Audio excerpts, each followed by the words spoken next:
This really is a staple to almost every bakery here in the Philippines, not just because of its rich cultural history, but also its taste that truly captures the Filipino taste buds. We're going to take this recipe to a whole new level by having our Spanish bread with different delightful fillings. So gather up your baking tools and together with Arla Pro, we'll update this classic favorite into something new and enjoyable.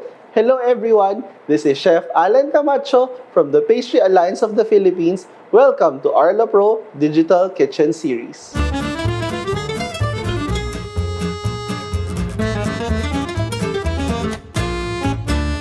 So, the first part of our recipe is we'll prepare our fillings for our Spanish bread. So, the first filling we'll prepare will be our cheesy garlic butter filling. So to this, I have my pan here. We'll set it at medium-low heat. And then we'll start melting our 350 grams of Lurpak soft unsalted butter. So when our butter has melted, we'll now add our 130 grams of freshly minced garlic.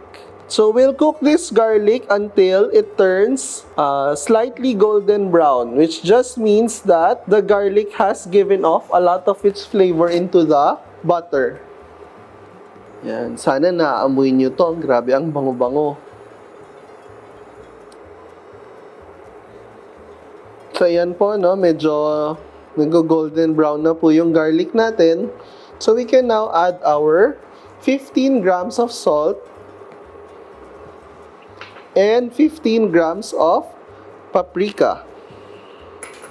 So we'll just mix this and let it cook for 1 more minute.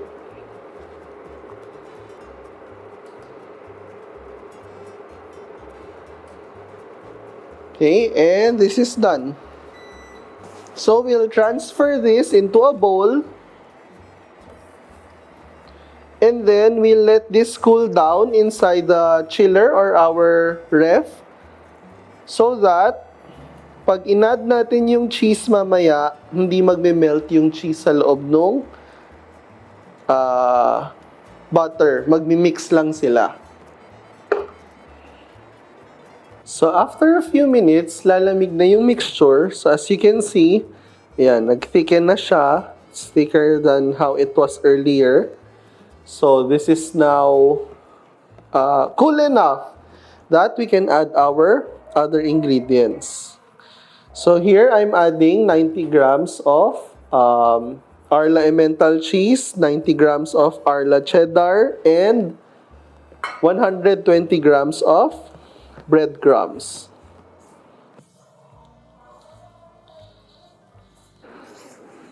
So just mix them together until they're properly or thoroughly mixed.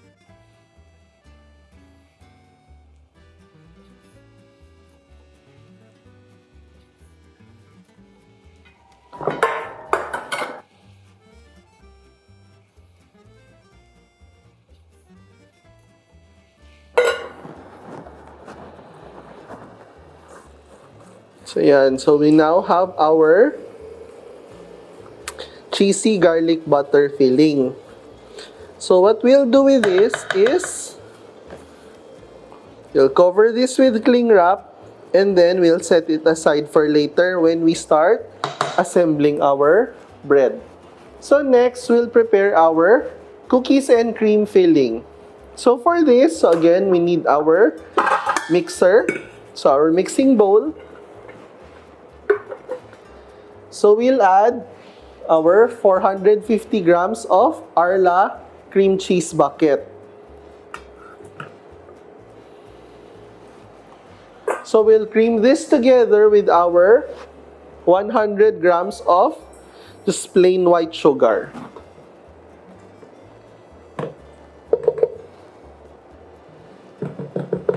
So we'll just cream this together until they are well combined.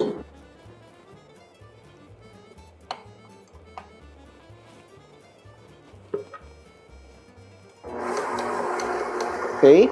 So, pag na-mix na yung dry and wet ingredients, that's the time I can adjust my speed. to a higher speed.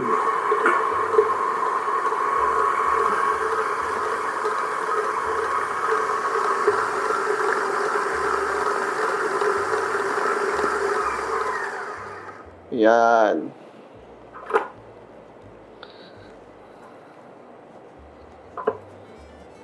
So your frosting or your cream cheese frosting should have this consistency. So it's creamy but it's not too liquid. So it should be like this.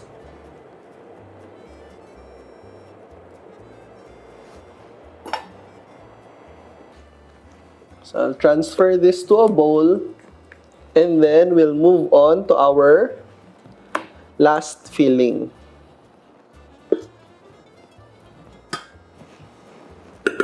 Okay? Again, before setting that aside, don't forget to cover it with cling wrap to keep it clean.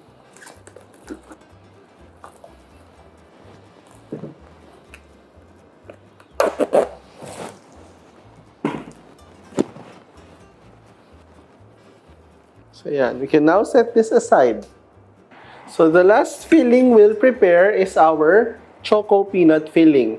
So for this filling, let's cream together again our 400 grams of Lurpak soft unsalted butter.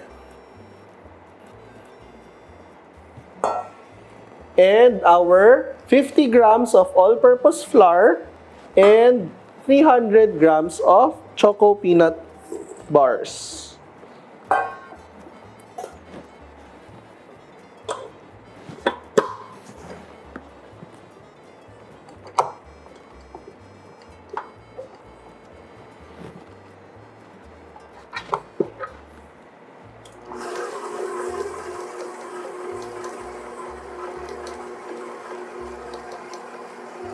So again, start at low speed and then pag nakamix na siya ng mas maayos, saka natin siya i-move to a higher speed.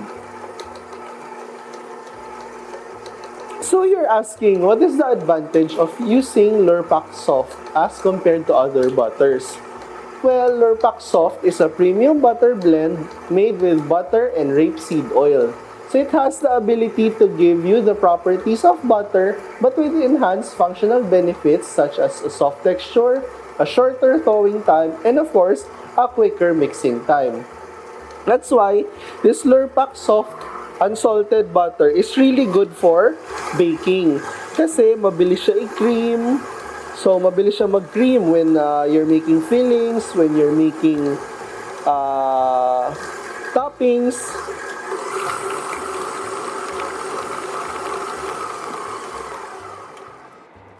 I'll show you now how it should look like. So, our Choco Peanut filling should have this texture. So, para siyang buttercream. Should have a buttercream texture or a butter frosting texture. So, let us now move on to our Spanish bread dough.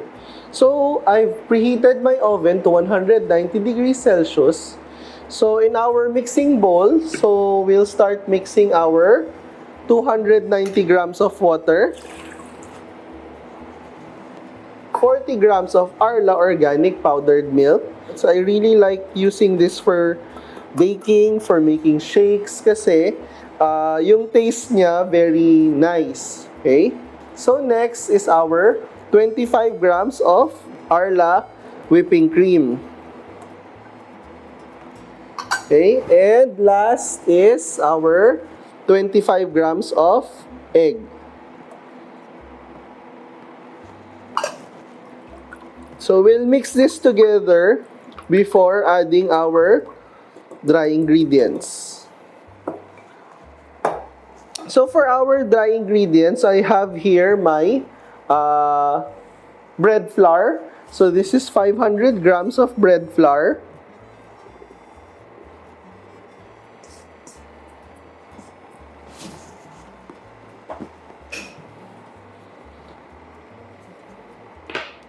Eight grams of yeast, and my 90 grams of sugar.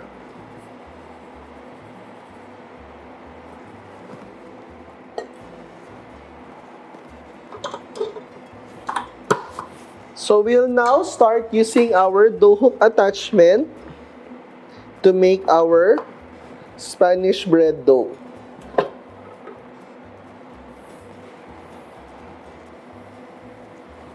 Okay, so again, I'll start this at low speed. So I'll mix this for about 3 to 5 minutes or just until everything is mixed together.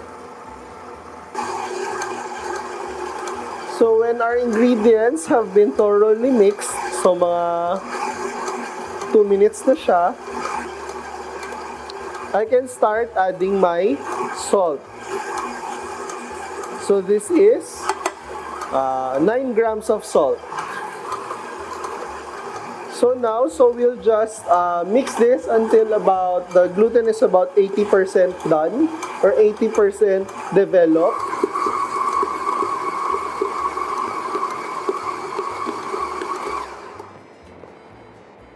Yun. So ito, I'll show you now how the 80% gluten development of dough looks like. So ganyan siya. So it's still slightly sticky kung mapapansin nyo. Yan, nagsistick pa siya sa kamay ko.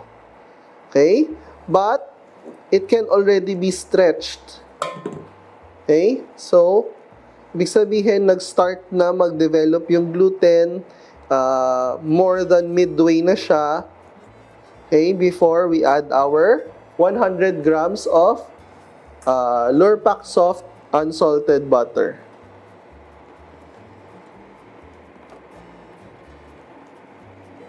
Okay, so we'll put it back and then we'll continue mixing this for about siguro 12 minutes, 10 to 12 minutes to get the full gluten development from our dough. So again, start slow.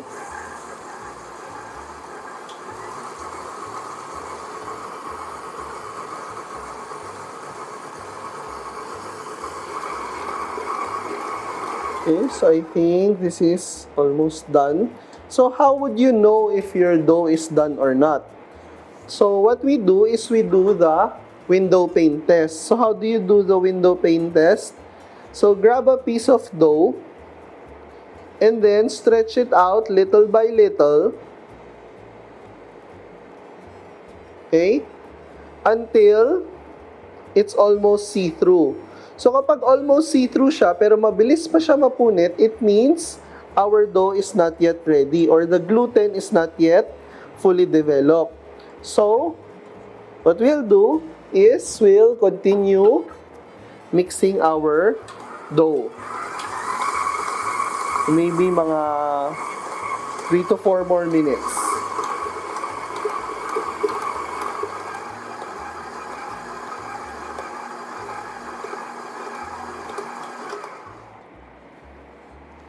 Okay, so let's try doing the window pane test again to see if our dough is properly kneaded or not.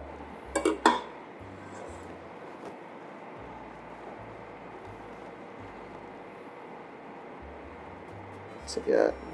So, wag nyo siya hihilain pag sinestretch siya. So, stretch it gently on all sides. Yan, para kayong gumagawa ng pizza. So, stretch it gently, gently, gently. Ayan. Tapos makita nyo na see-through na siya. Hindi na siya napupunit. It means our dough is, or our gluten is already fully developed. So, this is what you want to see when you do your window pane test. Okay? So, now, so I can transfer this into another bowl.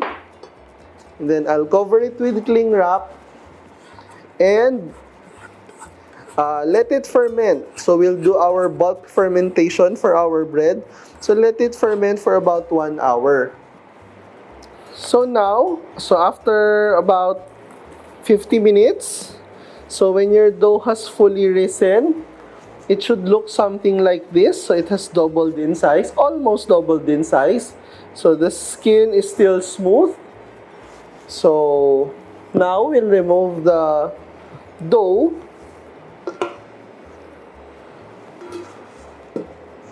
from the bowl, and then we'll divide this into 50 gram per piece.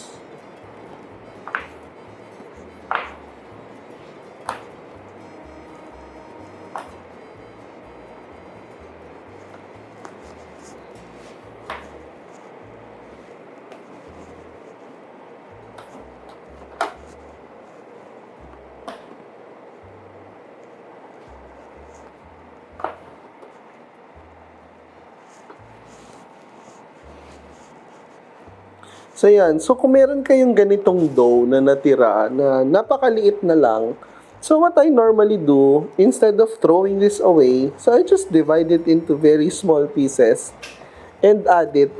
It will not add more than 1 gram naman to your bread. So, it's okay. Para lang hindi siya masayang kesa itapon. So, I'll just add it here. And then, so after this, we'll now start rounding. So, we'll round and then rest our dough. So, bakit natin siya nire-round? Kasi kung titingnan natin siya ngayon, yung skin niya is parang kulo-kulubot. Kasi nga, kinat natin siya. So, we want to make it smooth again. Parang yung dough, yung malaking dough kanina, smooth yung surface niya. So, we want that again. Kaya natin siya i-round. Okay? So, when rounding, so, yung position ng hand nyo, so, dapat ganyan sa table. So, parallel, itong part ng hand, itong part. So, nakaparallel siya sa table. Wrap your fingers around the dough. Make a cup, parang naka-cup siya. So, may letter C. And then, slide or make large circular motions to, ayan, stretch the dough. Okay? And make the shape round. Ngayon naman, kung nahihirapan kayo to do that, another way you can do it is flatten it, and then papasok lang natin yung mga edges towards the center.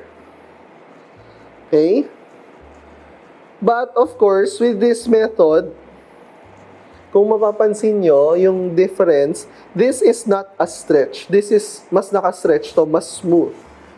Okay? So, yan. So, this one, kapag nilagay nyo, pag i-rest natin siya on our countertop, make sure meron silang enough space for them to grow. Kasi magko-continue lang naman yung fermenting ng dough natin until hindi natin siya binibake. And of course, very important, you can cover this with clean plastic or clean cloth or towel para hindi siya mag-dry during resting. Okay, so yan. So I'll cover it, I'll let it rest for 15 minutes. So to assemble our Spanish bread, so after 15 minutes, ready to assemble na siya. So if you will notice, medyo lumaki sila ng konti and it's soft again. So to assemble, so first, so what I'll do, I'll flatten the round dough and then I'll shape it into a triangle. So, stretch lang natin siya para maging triangle yung shape. So, just like that.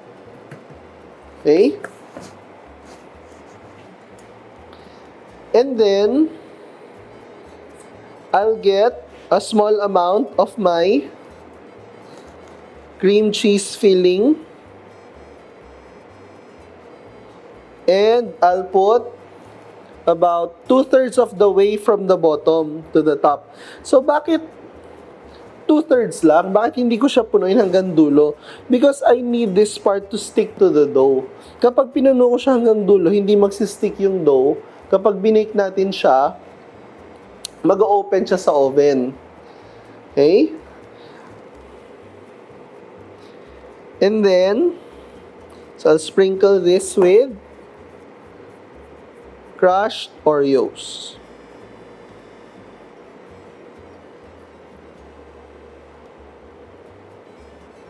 Okay?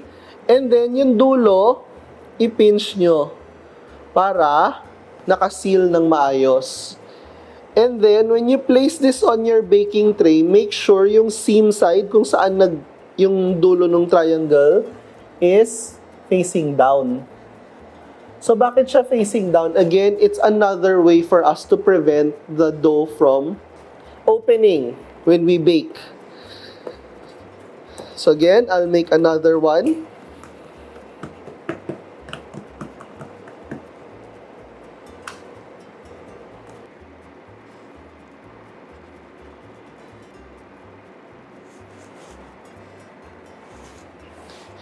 Okay, so next, we'll make our Choco Peanut Spanish bread. So this is our Choco Peanut filling.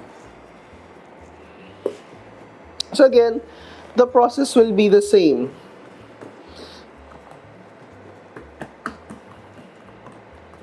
So same, form into a triangle,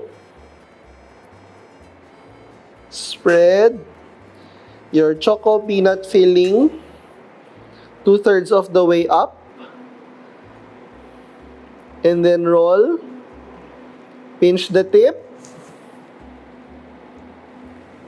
and then seam side down.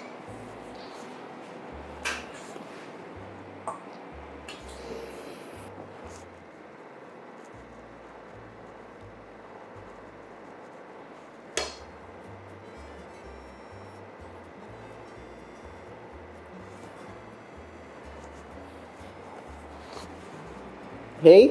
And again, I will cover this with either a clean plastic or clean cloth para habang nag-proof siya, hindi siya magda-dry.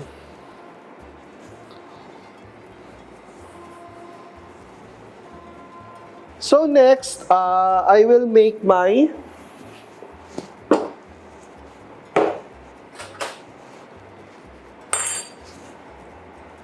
cheesy garlic Spanish bread. Cheesy garlic butter Spanish bread. So ito, again, same. So flatten your dough. Shape into a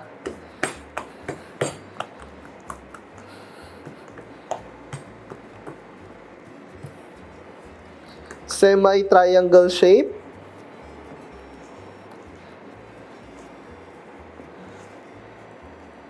Add your filling. Again, 2/3 of the way from the bottom. So yung filling, if you're wondering how much I'm putting inside, so I put about 3/4 of a tablespoon of filling. So now, you might be wondering, sinasabi niya, ang dami pang filling na natira, sayang. But yung filling natin, so it would keep very well inside the fridge for about 4 to 5 days or maybe more. So you don't have to worry. So para mapadali yung if you're making this for your business, para mas madali din sa inyo, you can make your fillings ahead of time. And then, i-ref lang natin siya para everyday, ang gagawin na lang, so you take it out of the ref, you make your dough, You fill your Spanish bread with your desired filling, and then balik nyo lang ulit yung filling na natira sa ref. Okay? So this one, I'll cover this also. But first, so ang difference nitong cheesy garlic Spanish bread, so I have here a spray bottle with just plain water. So I'll just spray my bread with water. And I'll grate some Arla Pro white cheddar cheese on top.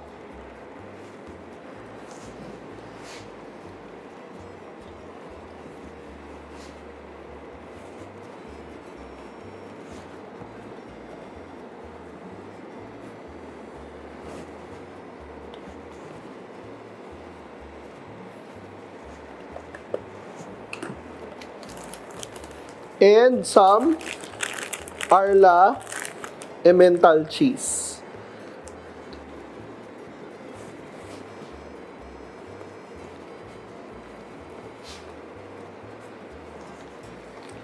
So, okay lang yan, no? Mamaya, pwede pa natin, kung nagsislide siya pababa, okay lang yan. Mamaya, pwede pa natin idikit yan or i-topping ulit right before baking or right before we put that inside the oven. But as for now, just cover it with cloth or clean plastic and let it proof for about an hour or again 45 minutes to an hour depending on how hot it is inside your kitchen or until it's almost double in size. While waiting for the Spanish bread to proof, I have some great news for you. For those of you who have a business, are you using Arla or Arla Pro for your dairy needs? Well, get a chance to win exciting prizes by sharing with us your Arla stories. All you have to do is make your favorite recipe using any Arla product.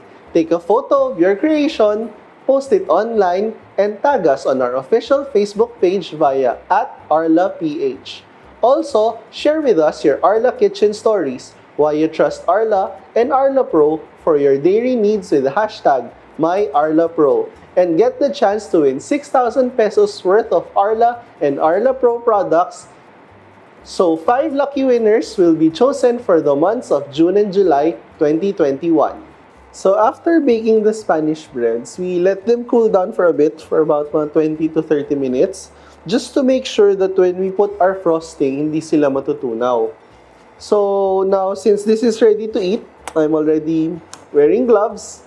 So, syempre, dapat malinis tayo. The first thing that we'll do for both the Choco Peanut Spanish bread and the cookies and cream Spanish bread, we'll get our cream cheese frosting and we spread a very, very thin layer. So, ayaw natin ng makapal siya. Gusto natin very thin lang.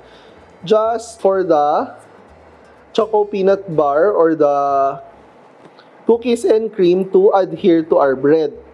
So, parang decor lang naman natin siya. So, we don't have to make it too thick. Okay? If we make it too thick, our breads might become very, very rich. So, baka maging nakakaumay na siyang kainin. And then, after frosting our breads, so, of course, yung sa cheesy garlic butter Spanish bread, wala tayo ilalagay doon kasi topped with cheese na siya. So, for these two, for the cookies and cream, so we'll put crushed cookies and cream on top. Okay, so mag-sprinkle lang tayo on top. And then, we'll arrange it on our plate on our serving dish. We can also, if this is for selling, you can also arrange this already on your food boxes or cake boxes. Okay. Yan. And then for our Choco Peanut Spanish bread, so we have here our Choco Peanut bars. So we'll crush them a little. and then sprinkle them on top also. Yan. So we can arrange them on top, can crush, and put some big pieces on top.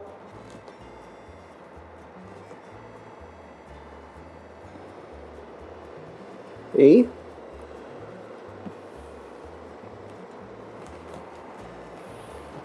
Ganyan. So we'll also arrange this on our serving plate.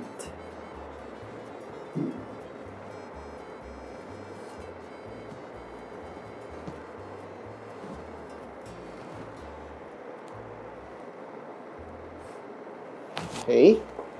So, yan. And there you have it. An all-new experience to our classic Spanish bread. So if you will notice, since we used Arla cream and Lurpak soft butter on our bread, so I'll show you. So our bread is very soft. So it's very soft and it has a very creamy, nice, buttery smell to it. So this is because the Arla whipping cream and the Lurpak soft butter use the best quality raw materials in their production. So you can now enjoy these upgraded Pinoy favorite Spanish breads with your friends and family for a fresh new experience that will surely create new memories together. You can also add these to your bakery menu to further upgrade your business. All improved with Arla and Arla Pro products. So be sure to check out our best Arla and Arla Pro products when you visit any SNR membership clubs and look for our Arla Pro sales consultants ready to assist you with your dairy needs. Global Pacific Distribution Network is the exclusive food service distributor of Arla and Arla Pro products. Catch more episodes featuring more chefs and easy local breads and pasalubong recipes from our local travels, specially made for your home and your food business. Only here at Arla Pro Digital Kitchen Series. Again, this is Chef Allen Camacho from the Pastry Alliance of the Philippines. Hanggang sa muli, salamat po!